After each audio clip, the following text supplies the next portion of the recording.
Eu já falei aqui no canal diversas vezes, né, sobre as filosofias aqui do Oriente, especificamente a filosofia budista, a filosofia taoísta e a filosofia hindu.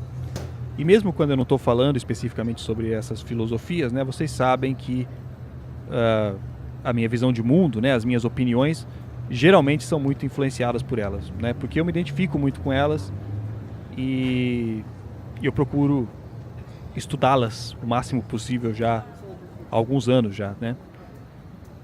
Mas no ano passado eu resolvi me aprofundar um pouco mais na filosofia ocidental e isso foi muito bom, tá ligado? Foi muito bom porque eu consegui me entender muito melhor, né? É interessante porque na adolescência, né, ali no final da adolescência, no começo da fase adulta, eu fui muito influenciado pelo Alan Watts, né? Tinham muitos vídeos dele lá no começo do YouTube que viralizavam, né? Porque ele gravou todas as aulas dele. Então começou a bombar na internet aqueles áudios antigos, né? E ele fala com uma eloquência. Eu usava até para estudar inglês, tá ligado? Eu usava os áudios dele. Então o meu interesse por filosofia acabou despontando em direção às filosofias orientais, tá ligado?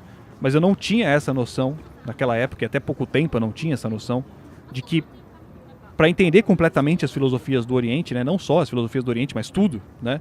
Eu precisava entender primeiro o viés do observador, né? No caso, o meu viés, tá ligado? Então, estudando a filosofia ocidental, eu me compreendi melhor, né? Porque eu entendi as bases, né? Eu entendi as estruturas filosóficas que compõem o ambiente em que eu me desenvolvi. E aí sim, né? A partir dessa melhor compreensão de mim mesmo, eu consegui compreender melhor todo o resto, né? Inclusive as filosofias orientais, que eu já estudava há tanto tempo. Então, hoje eu queria falar um pouco sobre fazer, né, algumas considerações sobre o pensamento ocidental e o oriental, algumas coisas que eu já me sinto seguro para falar a respeito.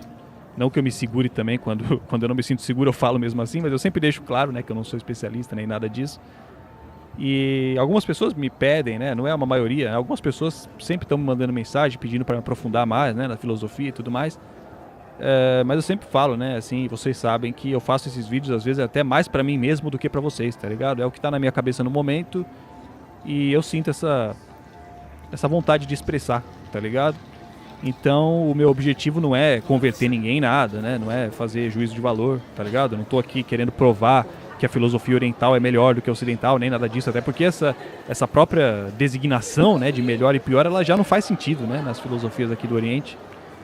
Então não é esse meu objetivo, tá ligado? Mas, dito isso, como eu já falei lá no começo, né? Como eu me identifico muito com as filosofias aqui do Oriente, o meu discurso vai ser sempre, lógico, enviesado, né? Como sempre, como todo discurso. Mas enfim, né? Eu já falei aqui algumas vezes, e eu acho que esse é sempre um ponto bom para começar a falar sobre isso, sobre como quase todos os grandes físicos do século passado eles se debruçaram em algum momento sobre as filosofias aqui do Oriente, né? Especificamente o hinduísmo, o taoísmo também, alguns deles, conforme eles iam ali desvendando as teorias da física moderna, né? Principalmente a relatividade geral e a mecânica quântica, né? Então você tem Einstein, você tem Carl Sagan, você tem Bohr, você tem Schrödinger, você tem Oppenheimer, né? Que inclusive cita lá o trecho do Bhagavad Gita, né? Que todo mundo fala, né? Agora me torna a morte, não sei o quê. É um poema da filosofia hindu, né? O Bhagavad Gita. E eles fizeram isso, né? Eles acabaram se aproximando mais da filosofia oriental justamente porque a filosofia oriental parece explicar melhor a realidade como a física moderna descreve ela hoje, tá ligado? Do que a filosofia ocidental, no caso, né? A filosofia ocidental, e aqui eu estou me referindo, né, às bases da filosofia ocidental e não a indivíduos específicos, né? Mas a filosofia ocidental, ela me parece extremamente conservadora, né? No sentido de que ela se fecha na percepção humana, tá ligado? A filosofia ocidental explica a realidade a partir da percepção humana como se fosse uma via de mão única. Vocês entendem? Tipo assim, como se o ser humano explicasse a realidade, mas a realidade não explicasse o ser humano, tá ligado? Então, as diferenças, né, são muitas, mas eu acho que uma das principais diferenças entre a filosofia ocidental e a filosofia oriental está justamente aí, na concepção do indivíduo, né? No Ocidente a gente trata o indivíduo como se ele fosse uma coisa completamente diferente da realidade, né? Eu já falei sobre isso em outros vídeos aqui, né? Várias vezes eu falo sobre isso, porque é muito muito evidente isso, tá ligado? Essa percepção de que nós estamos confrontando a realidade, né? E não como se a gente fosse parte dela. Essa noção, né, enquanto filosofia, ela surge na Grécia Antiga, né? Ela se fortifica na Idade Média com o cristianismo e ela se perpetua na Idade Moderna com o capitalismo, né? Essa noção meio abraâmica, né, de que Deus nos criou fora do universo e só depois é que ele nos colocou aqui dentro, né? Essa ideia de que nós somos uma alma imortal aprisionada em um corpo mortal, tá ligado? Como se de alguma forma a gente pudesse existir fora do corpo, né? E portanto fora do espaço-tempo. O liberalismo bebe completamente dessa fonte, né? Da ideia de que o indivíduo é uma entidade imaculada e invulnerável, né? Uma entidade separada da realidade, que molda a realidade à sua vontade transcendental, né? E é que nem o Alan Watts diz, né? No Ocidente, quando uma criança nasce, a gente tem o costume de dizer que ela veio ao mundo, né? Vocês entendem isso? Tipo, ela veio ao mundo, como se houvesse um lugar que não é o mundo de onde essa criança veio, tá ligado? Quando na verdade faria muito mais sentido dizer que a criança veio do mundo, né? Ela não veio ao mundo, ela veio do mundo, né? Essa criança cresceu e se desenvolveu a partir de elementos do mundo, né? Não é como se um bebê que nasce fosse matéria nova no universo, né? Matéria que não existia no universo até então e agora passou a existir. Não, né? Na física moderna, né? O universo ele é considerado um sistema fechado, né? Então se aplica no universo a lei da conservação da matéria e energia, né? Nada se cria, tudo se transforma. Os átomos que compõem o seu corpo hoje existem desde o Big Bang, tá ligado? Existem desde o Big Bang. Então você já foi bilhões de outras coisas antes de ser você, tá ligado? Você não é algo diferente do universo, você é uma etapa dele, né? Você é uma manifestação do universo. Que nem o Carl Sagan dizia, né? Nós somos poeira de estrela, literalmente, né? Os átomos que compõem os nossos corpos hoje já foram estrelas um dia, né? Já compuseram estrelas um dia e tantas outras coisas antes de se organizarem nessa forma que hoje é você, né? Antes de se organizar nessa forma de Wellington, antes de se organizar nessa forma de Bruno, antes de se organizar nessa forma de Cássio do Corinthians, tá ligado?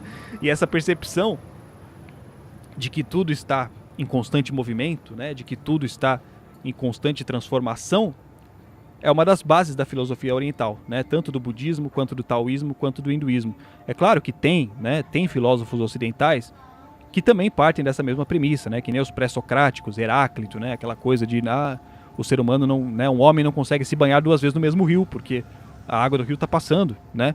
E o próprio homem, quando ele entra na água, ele sai e já não é o mesmo homem, né? Então, um homem ele não se banha duas vezes no mesmo rio, nem na mesma água, nem o mesmo homem, tá ligado? Mas é preciso entender isso, né? O Heráclito ele era um pré-socrático, né? E Platão é considerado o pai da filosofia. Então, é evidente, né, que esses filósofos que pensavam diferente, eles não constituíam a hegemonia do pensamento ocidental, né? Eles não são a maioria, né? O pensamento que constitui o senso comum ocidental é o de que existe um conflito entre o corpo e a mente, né? Como se o corpo fosse uma espécie de empecilho, né? Que limita, que aprisiona a nossa mente, né? A nossa alma imortal, tá ligado?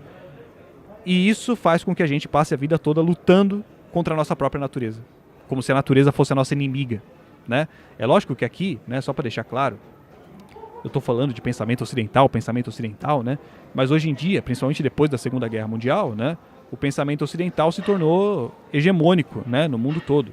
Então mesmo aqui no Japão, né, que ainda tem algumas bases sociais estruturadas no shintoísmo e no budismo, né, principalmente no Zen, que é a versão japonesa do budismo, né, que incorpora ali alguns aspectos do taoísmo, né?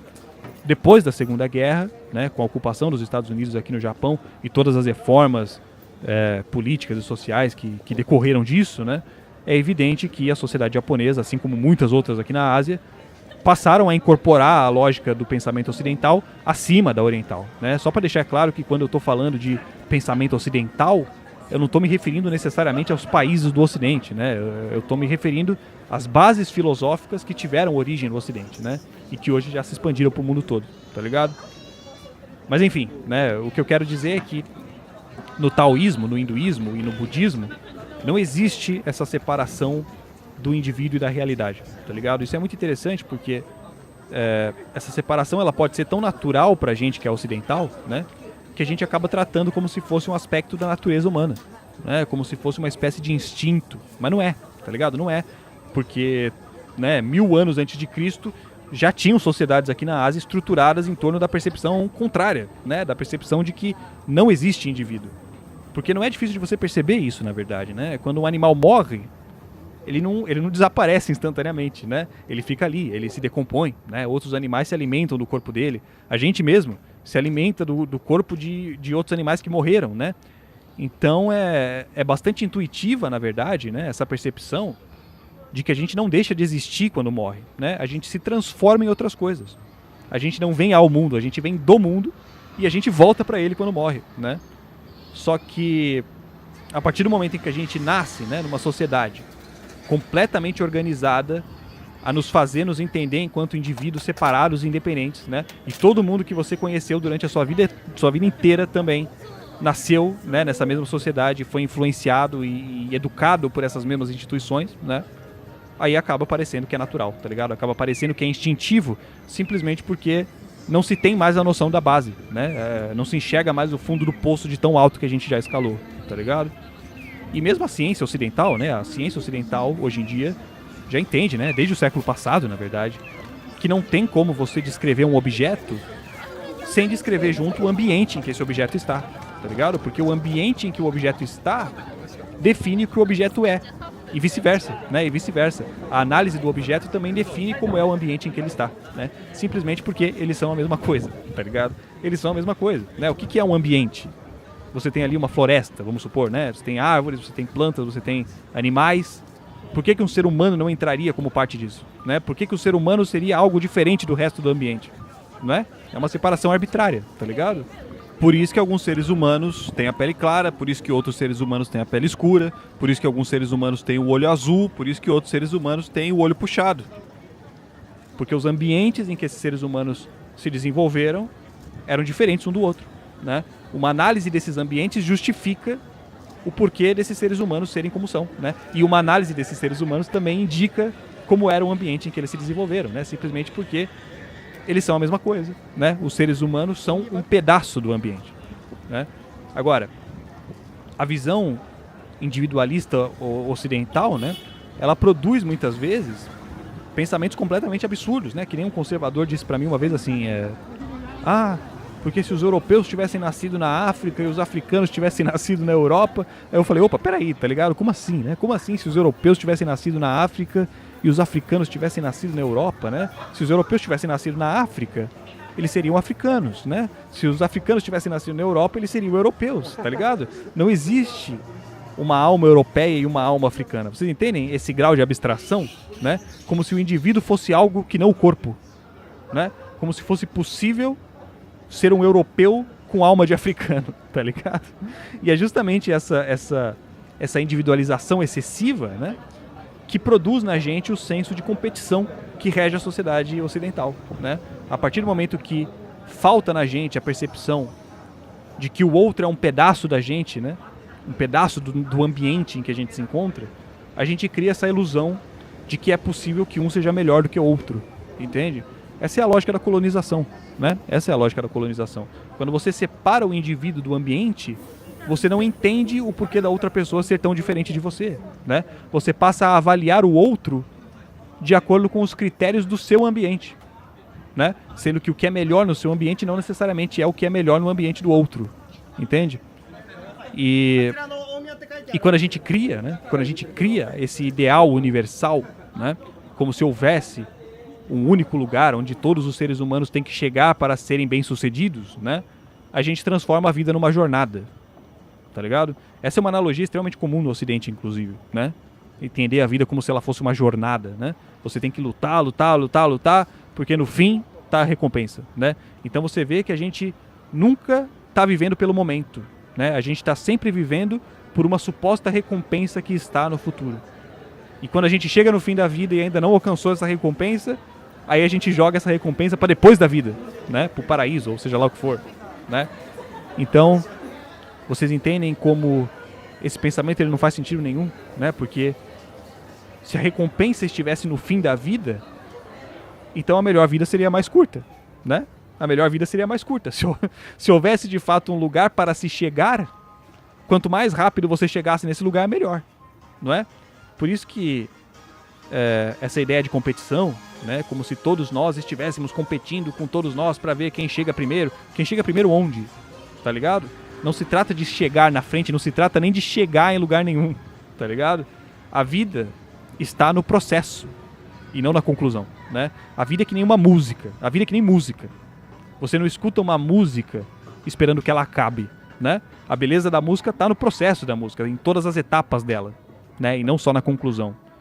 Mas a sociedade ocidental, ela é organizada de forma a fazer com que as crianças, desde pequenas, entendam a vida como se fosse uma corrida, né? A gente trata as nossas crianças, e nós mesmos fomos tratados assim, né? Como se nós não fôssemos seres humanos.